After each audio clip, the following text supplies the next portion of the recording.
बात कथन राजनांदगांव जिला के जिहा पत्रकार ले दुर्व्यवहार के घटना आगो आहे। एक बाद जिला भर के पत्रकार मन विरोध में ज्ञापन सौंप के कार्यवाही के मांग करत है, जेन में गंडई प्रेस क्लब के अध्यक्ष रवि रजत के अगुवाई में क्षेत्र के जम्मो पत्रकार मन पुलिस थाना पहुंच के थाना प्रभारी ला अनुभागीय अधिकारी के नाम ज्ञापन सौंपिस। ये मामला डोंगरगढ़ ले जुड़े बताए जावत है, जिहां बीआरसी कार्यालय में राजनांदगांव के 3 जन पत्रकार मन बर्तन घोटाला और छत्तीसगढ़ पाठ्य पुस्तक निगम के पाठ्य पुस्तक ला रद्दी भाव में बेचे के मामला के रिपोर्टिंग करे बर पहुंचे रिसे, जहां पदस्थ अकाउंटेंट किशोर बोरकर द्वारा पत्रकार मन संग दुर्व्यवहार करे गए रिसे।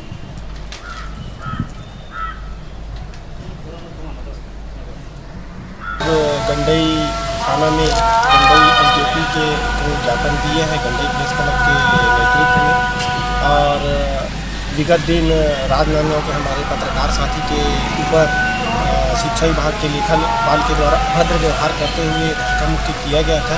इसका हम लोग निंदा प्रस्ताव लाते हुए उस व्यक्ति के खिलाफ जल्द कड़ी कार्रवाई करने को लेकर ज्ञापन सौंपे हैं गंडई प्रेस क्लब के संघ द्वारा आज थाना गंडई में एसडीओपी सर को ज्ञापन सौंपा गया है, जिस पर पत्रकारों पर शासकीय कर्मचारी जो डोंगरगांव में शिक्षा विभाग पे अभद्रता के संबंध में एक आवेदन प्रस्तुत किया गया है। ये आवेदन पत्र वरिष्ठ अधिकारियों को फॉरवर्ड किया